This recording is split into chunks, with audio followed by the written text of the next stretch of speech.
یہ ایک ہفتہ گزر کیوں نہیں رہا؟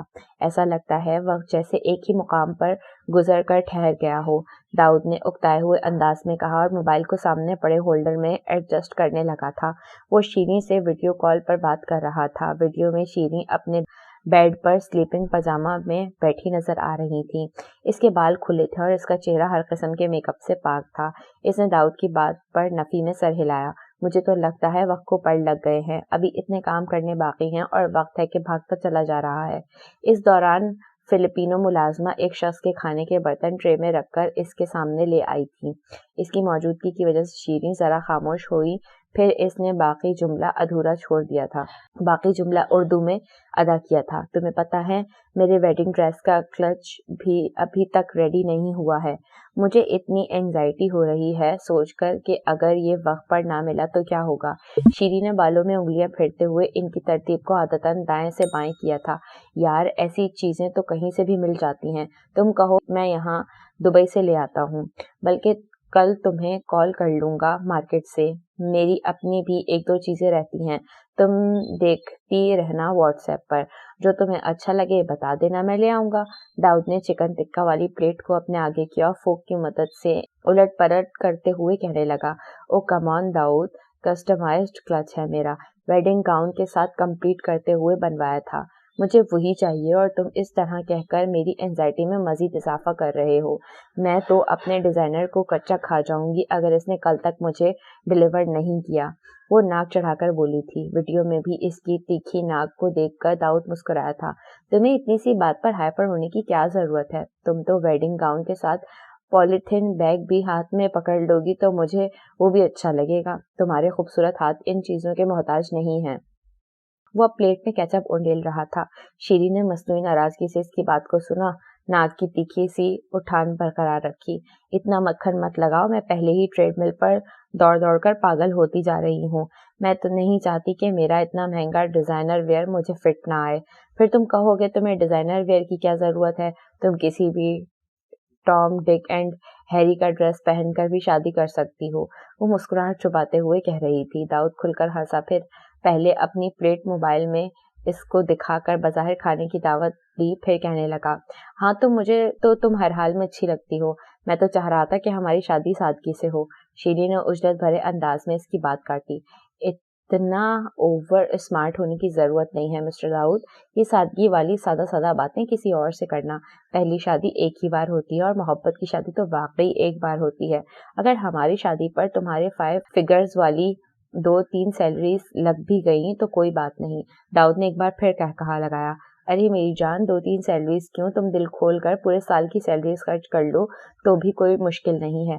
میں نے تمہیں پروپوز کرتے ہوئے خود کو سمجھا لیا تھا کہ بھائی داؤد تو گیا کام سے، اب نہیں بچنے والا کوئی دینار و درہم۔ اس کا موڈ بے حد خوشگوار ہو گیا تھا۔ آفس کی دن بھر کی تھکن جیسے منٹوں میں اڑن چھو ہو گئی تھی۔ موبائل میں نظر آتی شیریں کی مصنوعی ناراضگی سے گھورتی ہوئی آنکھیں اسے گدگدا رہی تھیں۔ اس کا مطلب مجھے پروپوز کرنے سے پہلے کافی ڈر رہے تھے تم؟ اس نے اپنا انداز نشست بدلتے ہوئے کہا تھا۔ اب موبائل میں اس کا چہرہ نظر نہیں آ رہا تھا، بلکہ عقبی دیوار کی کھڑکیاں زیادہ نمایاں ہونے لگی تھیں۔ نہیں، ڈرنا کیوں تھا؟ مجھے پہلے سے پتا تھا انسان زندگی میں محبت سے بچا سکتا ہے یا درہم سے، سو میں نے محبت کو ترجیح دی۔ میں درہم کے بغیر گزارا کر سکتا ہوں، تمہارے بغیر نہیں۔ اس کے لہجے میں سچائی ہی سچائی تھی۔ چند لمحے تو شیریں کچھ بول ہی نہیں پائی۔ اب کیا ہوا، کہاں غائب ہو گئی ہو؟ اور موبائل تو ٹھیک رکھو، تمہارے روم کی ونڈوز نہیں دیکھنی تھی مجھے۔ میرے روم کی ونڈوز تمہارے روم کی ونڈوز سے کہیں زیادہ اچھی ہیں۔ میں جب ان کو خاطر میں نہیں لا رہا ہوں تو ان کو کس لیے دیکھوں؟ تمہیں دیکھنا ہے مجھے، وہ تکے کا آخری پیس منہ میں رکھتے ہوئے کہہ رہا تھا۔ شیریں نے موبائل ٹھیک کرتے ہوئے دوبارہ اپنے چہرے کو فوکس کیا تھا۔ یار تم مجھے کچھ بولنے کے قابل ہی نہیں چھوڑتے، تمہاری اتنی محبت میرے الفاظ کو کھا جاتی ہے، وہ لاچاری بھرے انداز میں بولی تھی۔ داؤد نے میز پر پڑے ٹیشو باکس میں سے ایک ٹیشو کھینچا، پھر دوسرے ہاتھ سے موبائل اٹھا کر اپنی جگہ سے اٹھتے ہوئے بولا، یہ تو ابھی اسپوائلر الرٹ ہے، اصل ایپیسوڈ تو ابھی دکھائی ہی نہیں ہے میں نے، تب تو گونگی ہو جاؤ گی تم۔ وہ موبائل لے کر اب بیڈ روم کی جانب چل رہا تھا۔ اچھا، زیادہ آؤٹ ہونے کی ضرورت نہیں، کام کی بات کرو۔ 1 ویک رہ گیا ہے، کام وام بھی نپٹا رہے ہو یا آفس میں ہی بزی رہتے ہو؟ میں تو یہاں کام کر کر کے کھپ گئی ہوں، کہیں لیکن کام ہے کہ ختم ہونے کا نام ہی نہیں لے رہے۔ شیریں نے جان بوجھ کر بات بدلی تھی۔ داؤد اب بیڈ روم میں داخل ہو گیا تھا۔ تم اور ممی بس مجھے تانے ہی دیتی رہنا، حالانکہ میں آفس کے ساتھ ساتھ فلیٹ بھی رینوویٹ کروا رہا ہوں۔ آج بھی 2 گھنٹے سردار والوں کے ساتھ سر کھپا کر آیا ہوں۔ وہ بیڈ پر آرام دہ حالت میں بیٹھ گیا تھا۔ ارے ہاں، کرٹنز آنے تھے آج، آ گئے کیا؟ شیریں کو یاد آیا تھا۔ ہاں، شام کو ہی آ گئے تھے، یہ دیکھو۔ اس نے بیک کیمرہ آن کرتے ہوئے اسے دکھایا تھا۔ یہ سردار والے لگا کر گئے ہیں۔ وہ ویڈیو میں شاید اتنے کلیئر نہیں نظر آ رہے ہوں گے، لیکن کام اچھا ہو گیا ہے۔ ہمارا بیڈ روم تو بہت امپریسو ہو گیا ہے۔ وہ دوبارہ اپنی جگہ سے اٹھا اور 2-3 سوئچ آن کرنے لگا تھا۔ کمرے میں لگے ٹیوب لائٹس بند ہوئے تھے اور اس کی جگہ نیل کو روشنی نے لے لی تھی۔ وہ بیک کیمرے سے پورا منظر دکھا رہا تھا۔ اس کا موبائل کھڑکیوں پر لگے بھاری پردے فوکس کر رہا تھا، جن کے ساتھ ہم رنگ نیٹ کے پردے بھی تھے۔ ان کے اوپر چائنیز لائٹس لگی تھیں، جن کی وجہ سے کمرے کا ماحول اور بھی رومانٹک ہو گیا تھا۔ کرٹنز کا کلر تو نظر ہی نہیں آ رہا، اتنی نیلی نیلی روشنی ہے۔ تم پکچرز کھینچ کر بھیجو یا پھر الگ سے ویڈیو بنا کر بھیج دو۔ داؤد نے برا سا منہ بنایا، پھر ناک چڑھا کر بولا، یار میں نہیں بنا رہا ویڈیو شیڈیو۔ یہ وہی کرٹنز ہیں جو تم نے سیڈار کی ویب سائٹ سے پسند کیے تھے۔ وہاں ساری پکچرز موجود ہیں، وہاں پر دیکھ لو۔ شیریں اس کے چڑچڑانے پر ہنسی۔ صبح سے میں انتظار کر رہا تھا کہ تم فارغ ہو تو میں تم سے بات کروں، تمہیں جی بھر کر دیکھوں، اور تم ہو کے کرٹنز کے پیچھے پڑ گئی ہو۔ مجھے نہیں پتا، 2 ویکس کی بات ہے، اور پھر تم خود ہی یہاں آ کر دیکھتی رہنا۔ یہ سب چیزیں میرے بس کا روگ نہیں ہے۔ یہ اس نے دوبارہ سے نیلی روشنیاں آف کر کے ٹیوب لائٹ آن کر دی تھی اور چڑھ کر بولا تھا۔ شیریں کھل کھل کر کے ہنسنے لگ گئی تھی۔ یہ میرا شادی کے لیے مارکیٹ کا آخری وزٹ ہے۔ آج کے بعد شادی تک میں گھر سے نہیں نکلنے والی۔ میں نے بس اب گھر میں رہنا ہے، آرام کرنا ہے، اپنی ڈائٹ پر فوکس کرنا ہے اور صرف پارلر جانا ہے۔ ارے بھائی، میرے اکلوتے بیٹے کی شادی ہے، میں ہی اگر فریش نظر نہ آئی تو کیا کہیں گے لوگ؟ داؤد کی ممی نے مسکراتے ہوئے شرارتی سے انداز میں کہا تھا۔ شیریں کی ممی نے تائیدی انداز میں سر ہلایا، پھر میز پر پڑی اپنی منرل واٹر بوتل اٹھا کر 2 گھونٹ بہت نزاکت سے حلق میں ڈالے اور ان کی بات میں اضافہ کرتے ہوئے بولی، ہاں بالکل ٹھیک، میں بھی یہی کرنے والی ہوں۔ بہت ہو گئی۔ ارے بھائی، جن کی شادی ہے وہ سنبھالیں اب، ہم تو بس آج کے بعد پارلر کی اپائنٹمنٹ بھگتائیں گے اور اپنے آپ پر توجہ دیں گے۔ اتنی مہینے ہو گئے ہمیں خوار ہوتے ہوئے، لیکن ان دونوں کی شادی کے کام ہی ختم نہیں ہونے کا نام لے رہے۔